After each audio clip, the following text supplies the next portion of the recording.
Good evening, everyone.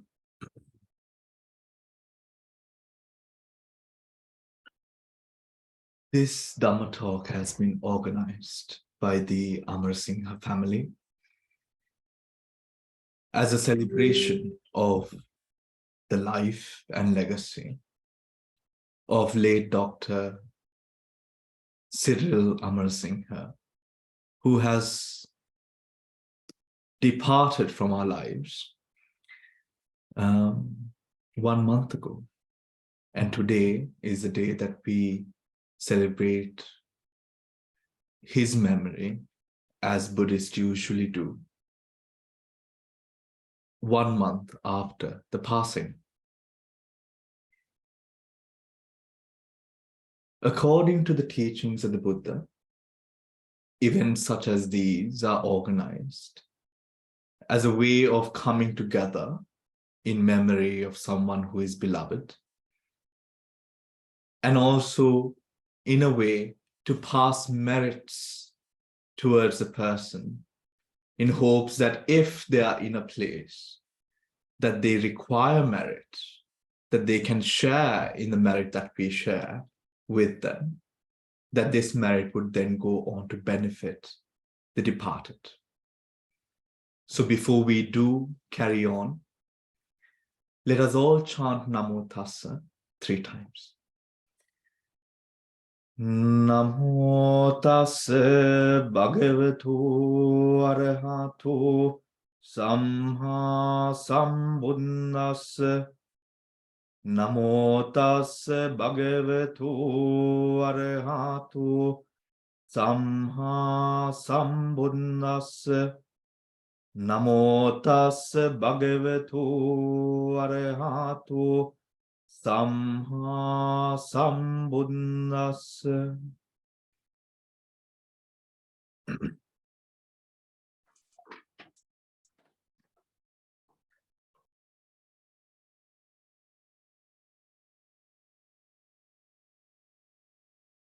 According to the teachings of the Buddha, there are certain beings in this world that upon passing, upon the time that they leave our lives, or nearing the experience of the inevitable end, that those beings within their minds regret, within their minds sadness, the hollowing feeling of emptiness, everything that constitutes unwholesome sorrow, sadness, all of these emotions, the Buddha says, should, as a result of the life lived, arise in mind. And then there are beings in this world nearing the inevitable end and the experience that all beings must one day go through. In the minds of these beings, this hollowing feeling of emptiness will not arise. Sadness is not something that imparts or takes over or saturates that person's mind. Any feeling that can be drawn parallels with unwholesome does not arise within that person, but the far opposite arises: happiness, the feeling of gratitude, the feeling of having completed or succeeded in something. These sorts of wholesome states of mind arises in certain people. For the relatives of those 2 types of beings, the first class, the relatives, would have good reason to worry. The relatives of those would have good reason to do merit again and again and again and again without any end, for that person might very well need it. But I am confident to tell all of you that this might not be such an occasion.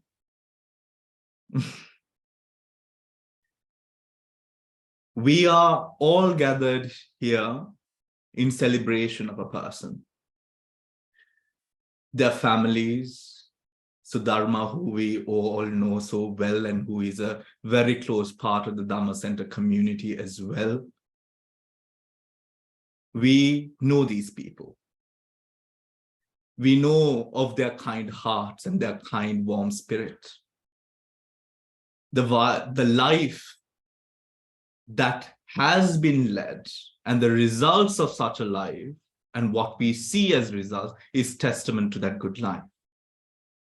So there is not much to worry, is the first bit that I would like to say. A month ago, I usually go to sleep at around 9 o'clock, right?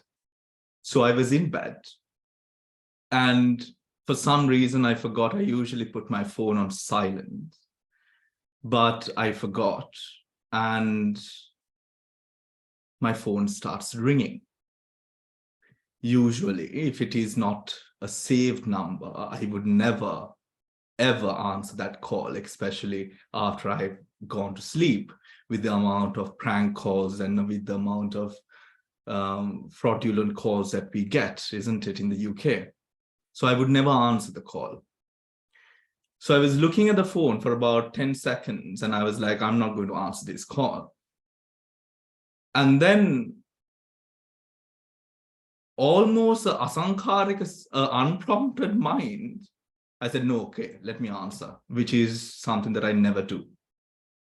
I answered. It was Subhani.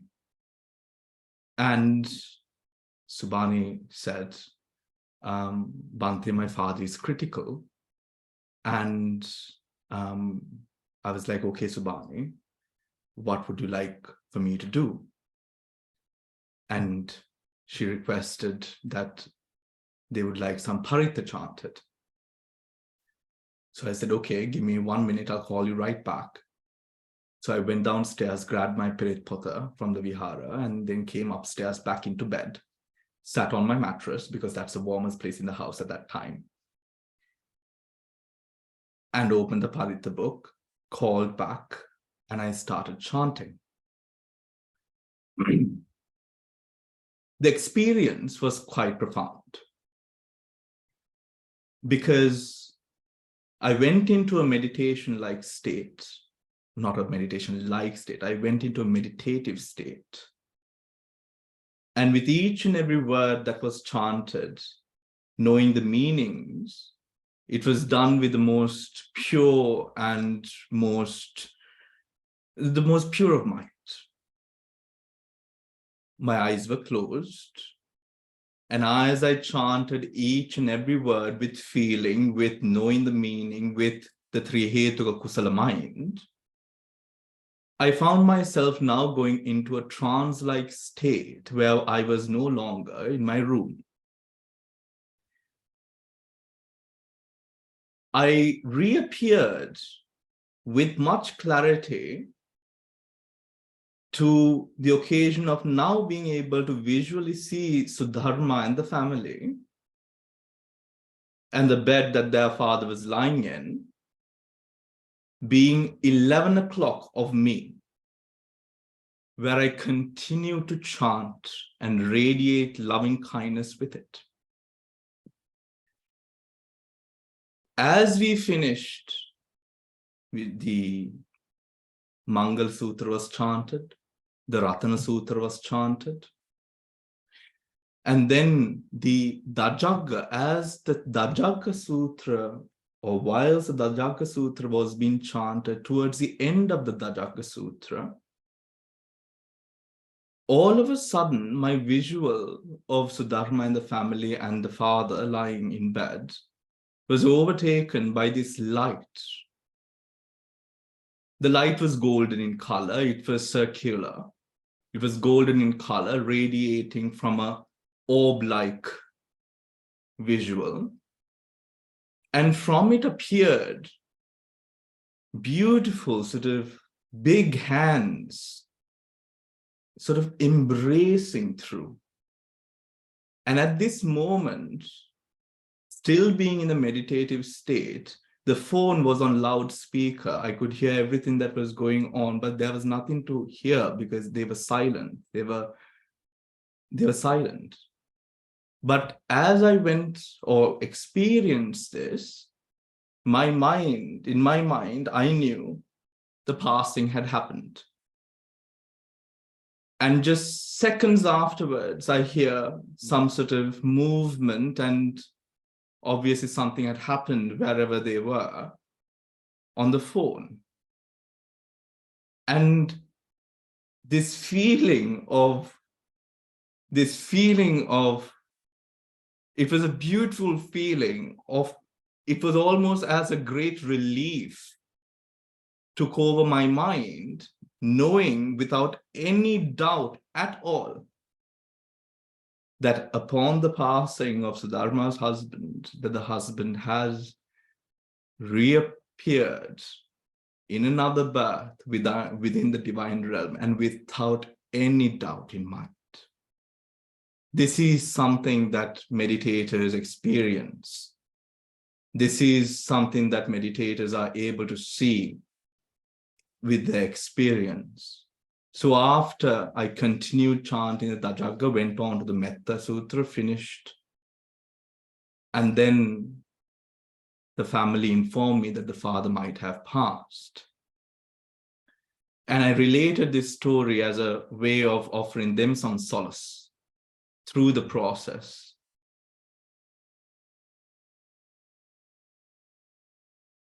I think as we live with all the challenges that appear in our lives, as the Buddha states, the ups and downs of life, suffering, impermanence, and how we deal with all of these things truly makes the character or the person that we are. It is such a person who is able to face these adversities of life and come out being wholesome, being a wholesome person that we, I guess, all aspire to be. That is what the Buddha relates as a person who lives in truth with the Dhamma, having no regrets whatsoever. Coming back to what I first said, those persons who live a life with regret, a life with so much of unwholesome happening, unwholesome mental states in their minds, if the person at one point does not come into a state of understanding and now renouncing that unwholesome, mentally letting go, and renouncing that old life through the Dhamma, coming into a state where now you have learned from mistakes that have happened, from unwholesome that has been done knowingly, into being able to say, I will not commit this any longer. If that sort of attention or attentive contemplation does not arise within a person with a bad history, then the future, according to the Dhamma, can be quite something of concern. But when it comes to those who live with the Dhamma, Dhamma kamo bhavang hoti Dhamma desi parabhav. Those who embrace the Dhamma. And what is this Dhamma? The Dhamma is when the mind is not tainted by the kilesas, the path leading to that state of freedom from those kilesas, hindrances, anger, ill will, jealousy, the bursting of lust, and all of these states that takes us away from that which is most important. What is most important is then the question. What is most important? The Buddha says, upon death, we carry only one thing forward. Upon death, we carry only one thing forward. What is that? The good and the bad that we have done. In usual cases, most of the bad that we do in this life is owing to the sensual pleasures that we chase. The sensual pleasures that we experience, the eyes, the ears, the nose, the tongue, and the body, the feeling. Having run or running behind, thinking that this is life, we run behind these things, trying to hold on to them with the tightest grip that we could muster ourselves. But the thing is, just like you try to hold on to sand, these sensual pleasures arise and pass, arise and pass, arise and pass. You cannot hold on to it like holding on to water. You cannot. It will seep through your fingers. You try to run a long distance with water, you will not be able to do so. It will seep through your fingers. Just so, all the eyes, the ears, the nose, the tongue, and the body, these things that we run behind thinking that this is life, this is life, this is life. I must have this and that and this and that. All of that, it just seeps through our fingers just like that water does. So that is definitely not what we carry forward. Then what is it? Then what is it that I carry forward? What is this good and bad that I have done? The good, when we say sadhu, sadhu, sadhu, sadhu is a word that we use in appreciation of something good that has happened. It is a way of expressing happiness, that you are happy with something. So this merit that we, in this occasion as well, this merit that we try to accumulate in order to share, this merit is also happiness. Happiness and merit is the same thing. Now, everyone, when you think of we are the person in question who we are doing this session for, Dr. Cyrill, what do you think was most important to a man of that kind? Family, the memories, the friends, his loving wife, the memories that were made through the 40-odd years of marriage, the 60, 70-odd years of life, the things that made him smile, the things that he was glad to speak about, the things that he was very happy to share with other people, those things, the things that he was so proud of, those things are now the energies that would have supported him, enabling me to have that vision that I did in my meditative trance. That happiness that he had in his life, through his livelihood, through his family, his grandchildren,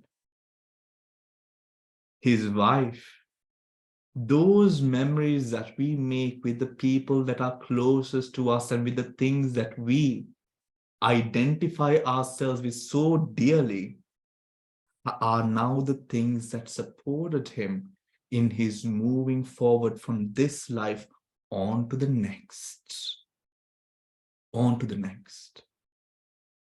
which then gives us all, the living, something to think about, which is the fact of what are the things in my life that I can truly, without any sort of second thought, be happy about. the good that we've done, the lives that we've touched, the changes that we've made to the world, the surrounding, the community that we've lived in, to make it even a tad bit better or happier, the light that we've shone, the people's hearts that we will continue to live on in.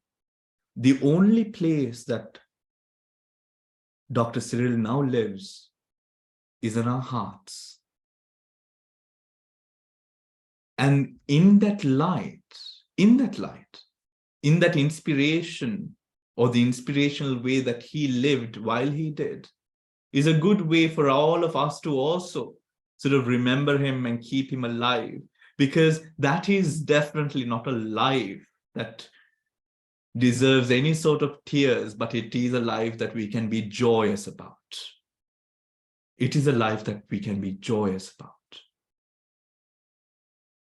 So whilst we are thinking in accordance with Buddhism, the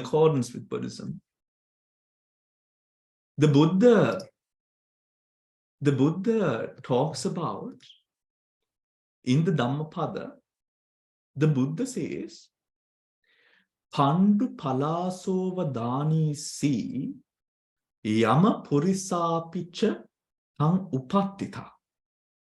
Now you are like a withered yellow leaf. Now, when does a green leaf, it turns yellow and dries up when it's mature, when it's old, isn't it? So you have now reached your mature age, right? Sorry if anyone feels offended by me calling them a yellow leaf, right? But what it says is, when you matured in your years, right? In your mature senior years, right? Yamapurisa pitang upattita. Yamapurisa. Yamapurisa is Yama's men. Yama is like the judge, isn't it? That we know. Yama is like the judge who makes the calls on weighs your good and bad and determines whether you go to a pleasant or what kind of punishments you will have in your woeful state if you arise within that, right, state because of course, unwholesome life. Uyoga muketa tittasi. As you stand at your point of departure or nearing your point of departure, Uyoga, your departure, Mukhe, at the gate, at the nearing that place of departure, Patteyam pichata, Pacheyam picha na vijjati. Patteyam na vijjati. Pacheyam is provision. Provision. Provision, but no provision. Now you're standing at death's door, but no provision has been made by you, right? No provision has been made by you. Now this is speaking to a person who's nearing death. It goes on to say, So karohi deepang attano, make an island of the self. Kippang vayama pandito bhava. Kippang vayama pandito bhava. Strive quickly. Kippang, fast, quickly. Quickly strive. Pandito bhava. Be wise. Use your head. Be wise. Niddhanta malo anangano. Cleanse the stain. Be cleansed of the stain. Mala.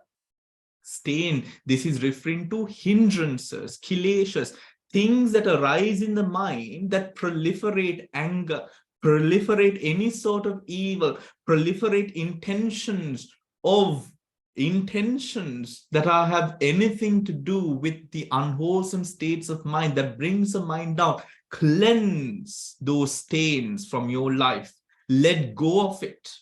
There's no need to hold on to it any longer. Blemish-free. Dibbang Aryang Booming Ahesi.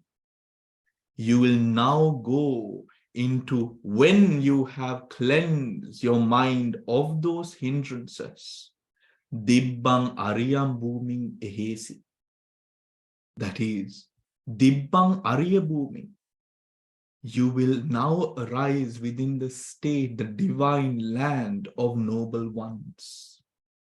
The divine land of noble ones. The only way, especially as we near the time, we are not sure. We are truly not sure when we will have to face inevitable ends. It can happen so fast and so suddenly, all of a sudden, when we least expect it. But what does the Buddha say? Knowing so, maintain a mind that is free of those hindrances, those taints, those stains, the mala, the rust, so that the mind, whenever that it has, or whenever the occasion appears and comes, arises in our life, we will be ready without any sort of malice or any sort of doubt for the next. For the next. Insane so. Insane so. How do we cultivate, or how do we start cultivating a state that we can draw these energies, the loving kindness that is necessary to now be able to arouse further energy to cleanse mind and body? I will guide you through it. So if we take a seat to do a little short meditation, sitting comfortably, your back straight, your arms, your hands resting on your lap.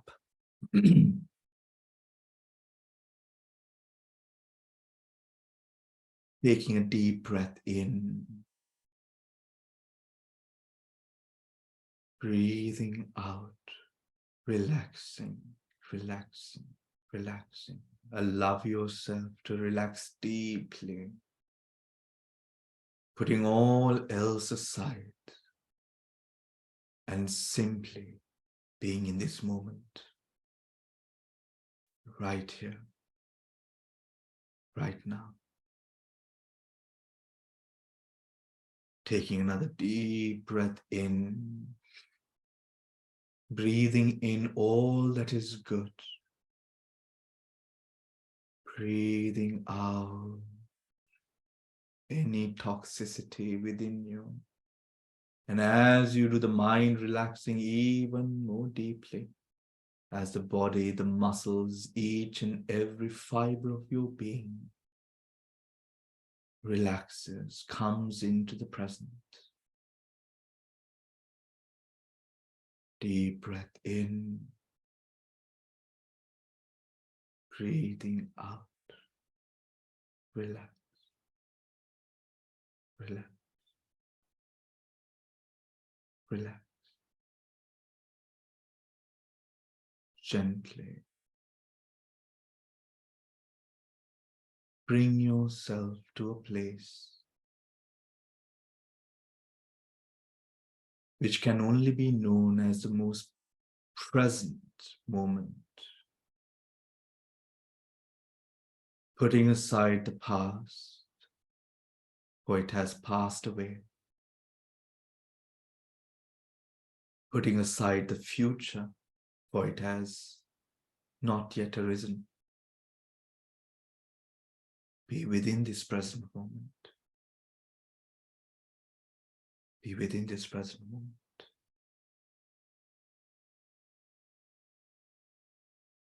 Observe the peace of the present.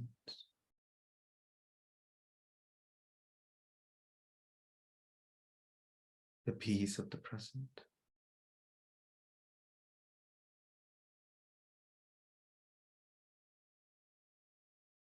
How tranquil this present state is. When the mind is quiet, the body is relaxed.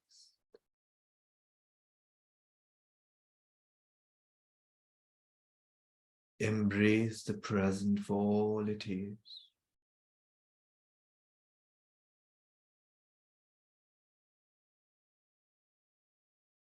And as you do, allow yourself to feel a deep, moving state of peace as it spreads through the body into the mind and from the mind into the body, being completely one with this moment.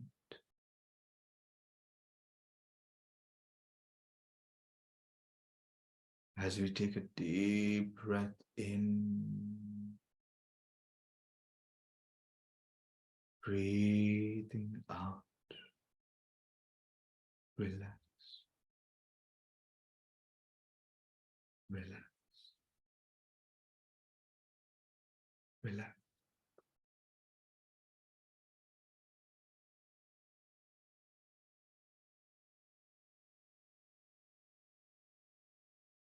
Deep breath in and breathing out, relax. And as you do, let us now take another few moments to spread loving kindness, to radiate loving kindness in all directions.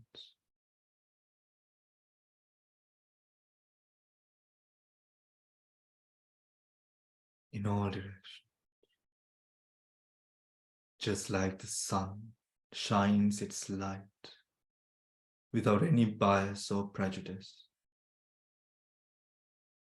It simply shines, a loving life on earth. Just so, let us tap into our deepest, warmest parts of our being, and from it wish all being, may all beings be well and happy. May all beings be well and happy.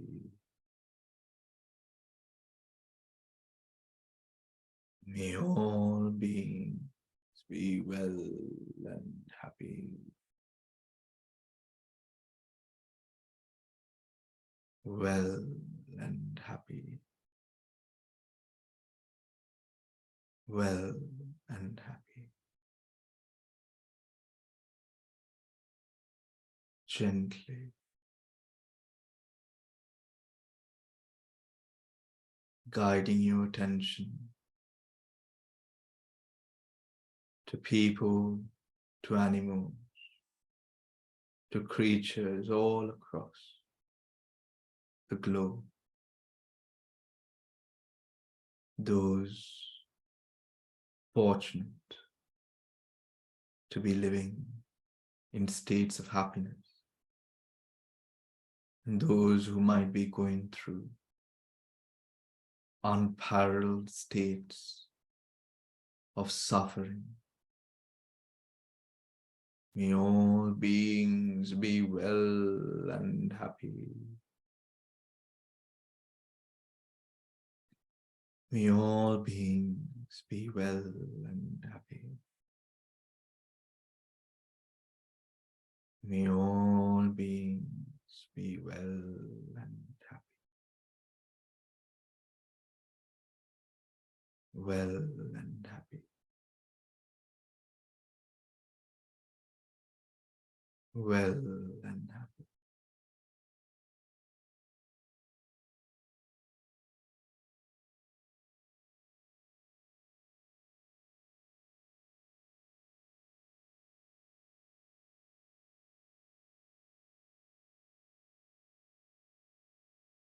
Let us now take a deep breath in Breathing out, relaxing deeper and deeper.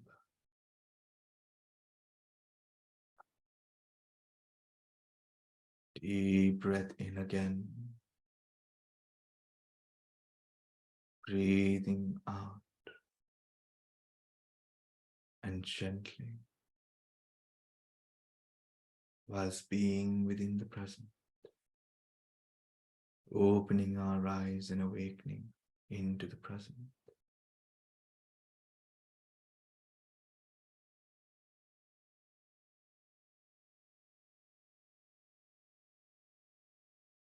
All right, everyone.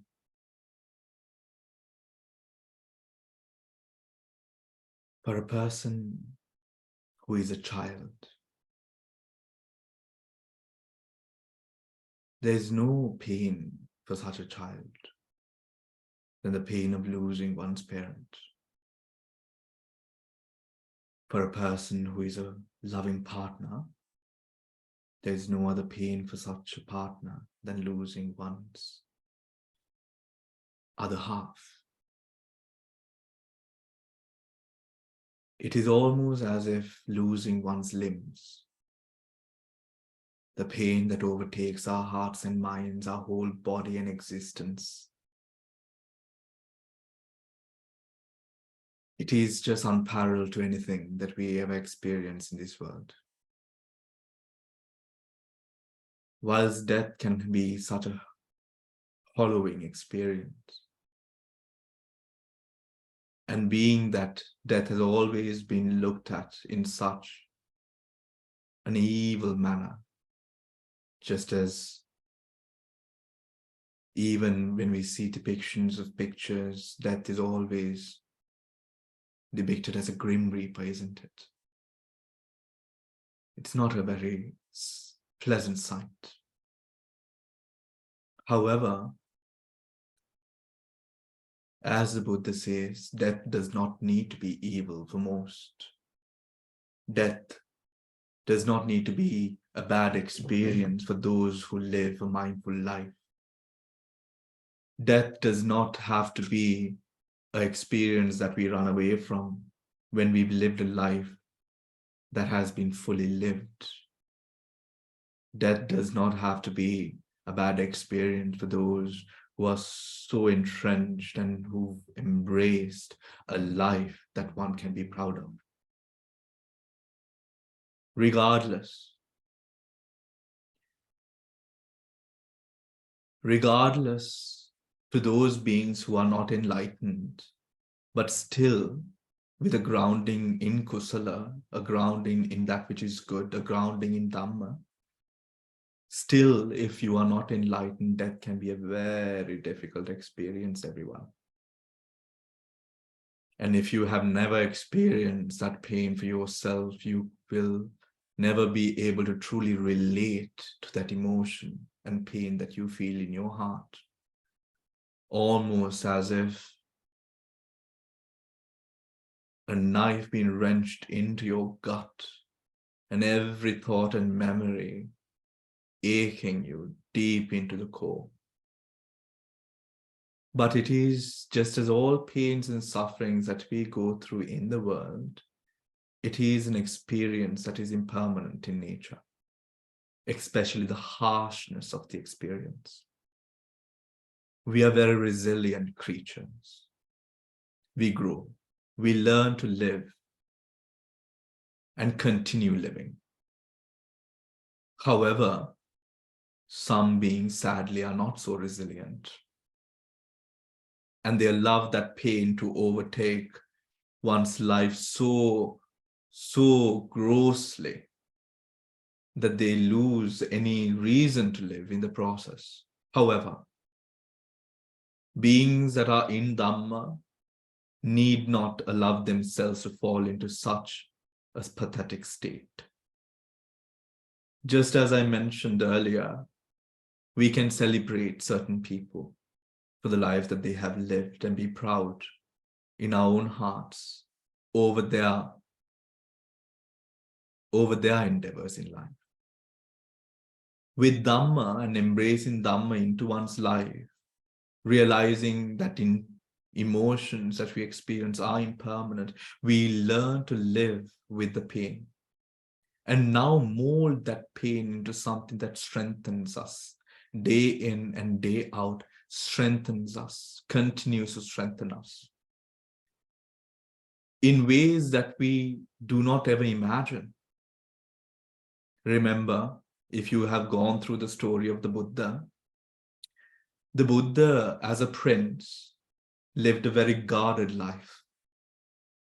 The Buddha as a prince, Siddhartha, never experienced anything that truly sort of moved him in a bad way. His father guarded him and protected him from all sights of suffering in the world. But when the Buddha saw, or rather, I'm sorry, Bodhisattva, the prince, when he went out into the country and he saw the sights of an old man, a sick man, a dead man, a corpse, the feeling that overtook him, it is mentioned in the commentary, was beyond any feeling that he ever experienced, any sense of emotion that he had ever experienced up until that point in life.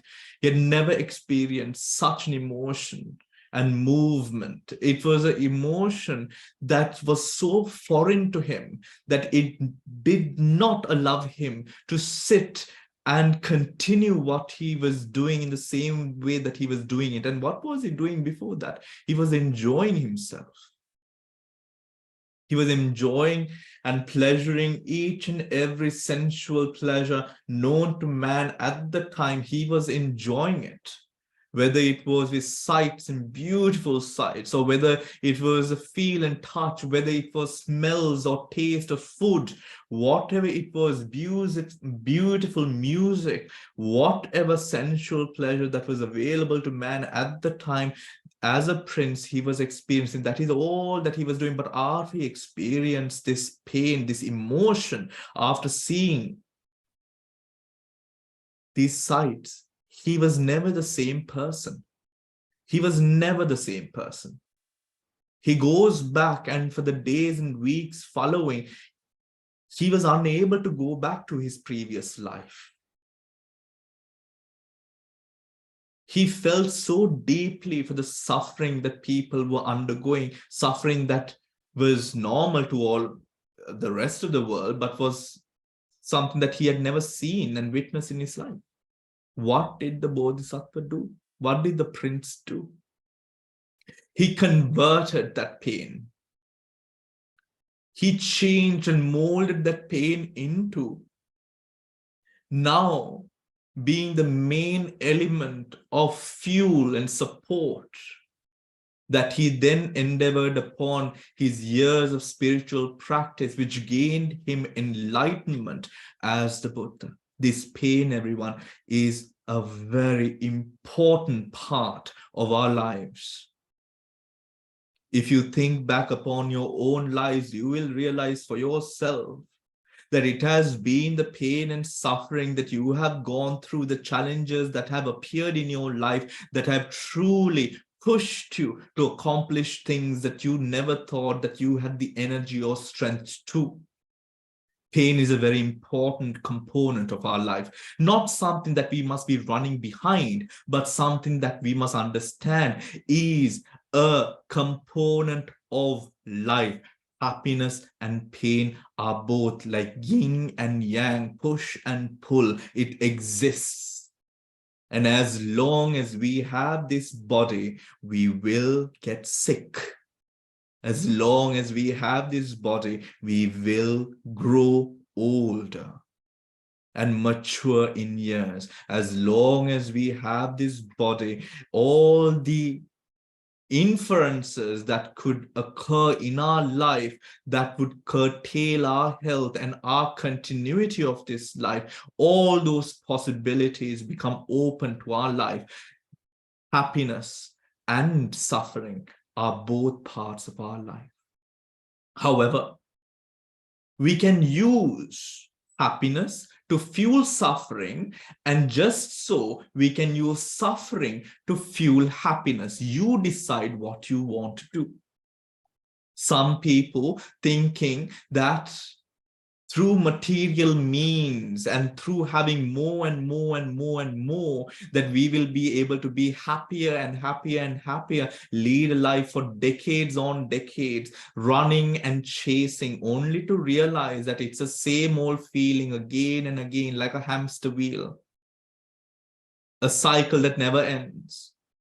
But some grow wiser with experience.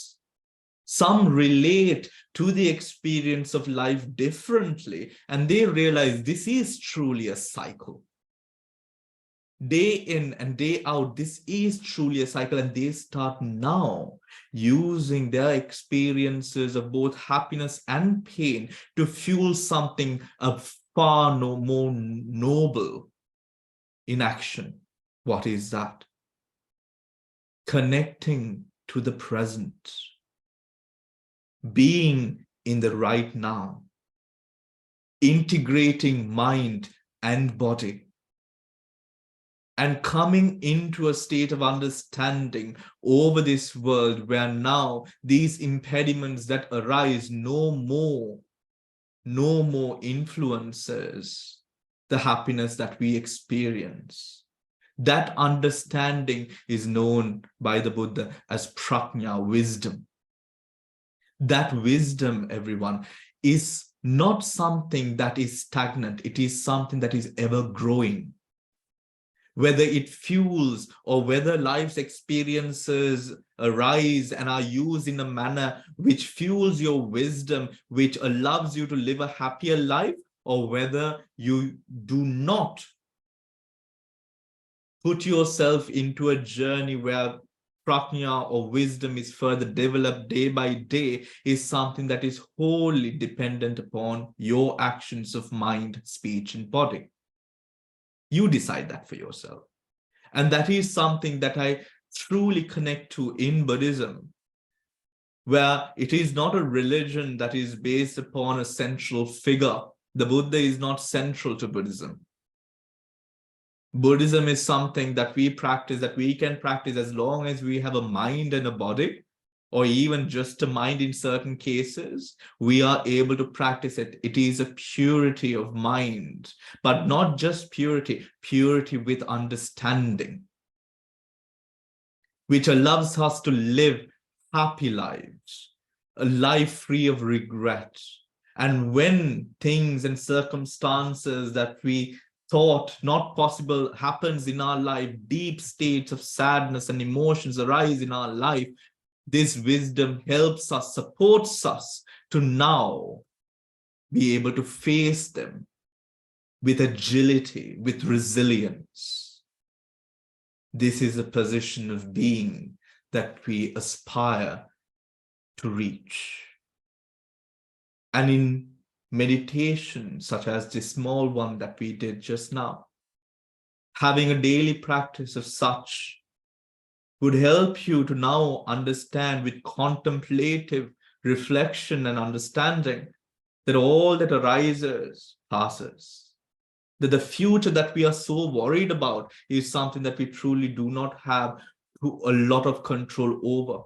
The past that we are so worried about is something that has already ceased to exist. What is of the now deems what your present future will be. What is of the now deems what your future will be. The only thing that we truly must be concerned about is, what am I doing right now? Am I allowing my laziness to take over my actions? Am I allowing my anger to take over my being, my words, my body, my speech? Am I allowing my lust to overtake my life and ruin everything that I have in my life? Am I allowing lies, that which is not the truth, to ruin and break the strong relationships that I have developed over time? What am I doing of the now? What am I doing of the now? The mind, the brain, everyone, does not operate in such a fashion though. The brain always occurs, or the way that it works is in the future, and it bases itself off the past. But the thing is, the only position that we all have true control over is only the present, is only the present. So whilst we celebrate the life of Dr. Cyrill, let us also sort of think about the fact that this instance that the family unfortunately is going through right now, mourning the death of their father, their beloved grandfather, their husband, just so this is an experience that we will all one day have to go through if we have not already. And also, sometimes the experience of saying goodbye to this world for some isn't so pleasant. Sometimes it's agonizing pain. Sometimes it's very troubling even to hear tales and stories of certain people's passing. How am I going to deal with that moment for myself? I, as a Buddhist monk, envision my death every single day. And envisioning my own death and the way that I would, at any time, even when I'm walking on the road, if it does happen, what my state of mind or how I could face that moment is something that I always envision. It is a practice among monks to do so. So envisioning or thinking that this all can come to an end in a moment, in an instant, when you least expect also, I try to live a life that is in this moment connected and deeply rooted in Dhamma. When unwholesome states of mind arise, anger, frustration, annoyance, all of these things, these unwholesome emotional states arise, I remind myself, look, where am I going to go from here? If I am even more motivated with this brush of anger to now voice it and to do harm with it, then I remind myself, look, this is nothing of this truly matters. This is not even a page in my whole samsaric journey. It is only maybe 20, 30, 40, 50, 60, 70, 80 years. What is 80 years compared to 1,000,000,000 years or world cycles? So am I going to allow this anger to overtake my mind right now and for me to lash out and create harm, create damage, do damage, and inflict pain upon another person so that I can rejoice with delusion upon the pain that I have now inflicted upon another person? No, I am not going to be that weak person. I refuse day in and day out to condone myself, condone my own actions that have arisen out of greed, hatred, and delusion. So every single day, envisioning my end and the end of everything that I am working for right here, right now, knowing that what we truly hold with us as we move forward from life to life is the good and the bad, I try to do less or no bad and more of that which is good. And more of that which is good. And I hope that inspires all of you in some way or the other to do the same. With that, our prayers, our thoughts, our metta, our loving kindness, our warm spiritual embraces stay with Sudharma, the whole family, and also the friends who are close and who miss Cyrill in one way or the other. May all of you have the strength to go through this difficult period. May all of you be able to draw inspiration from the life of the departed in ways that it will be a further light in your life that will now become a guiding light almost. Do not take things too seriously. Be happy. Do not enact upon your unwholesome states of mind. Do not be unkind. Be kind. Enjoy your time with your family, your children, your partners. Just because the hindrances might arise does not mean that you have to enact. May that be the inspiration that we draw from the life and legacy of Cyrill. And with all the merits that we accrue through our daily deeds, our good karmas, with all the merits that I accrue as a Buddhist monk in teaching, in preaching, in doing all the good that I do day in and day out, with all the power that of merit that I have cultivated through my meditation, I share with the whole family, the friends, all of you gathered here, and of course with late Dr. Cyrill, and with all other beings who might be in need of, if they are in need of merit, may they all rejoice and share with all that we have to offer. And may this merit be a supporting energy in their lives wherever they might be. May they be as loved as we are loved right now. May they be even more loved and in the company of people who are good. And when it comes to the tough decisions in life, may they have the strength to choose right, to choose good, or that which is evil. Thus said, may all of you be well and happy. Let us chant together to share merits with the departed and with the deities. Idam me jnati nang hotu sukita hontu jnatayo. Idam me jnati nang hotu sukita hontu jnatayo. Idam me jnati nang hotu sukita hontu jnatayo. Akasattha ca bummatta devanagama indika punyantang anumoditva chiran rakkantu sasanang. Akasattha ca bummatta devanagama indika punyantang anumoditva chiran rakkantu desanang.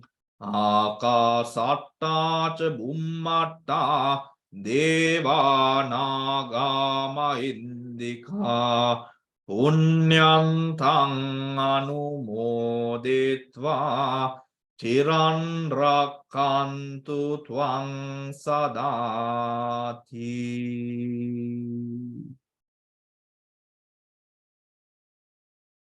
All right, everyone. Have a wonderful rest of the evening. Theron Sunday.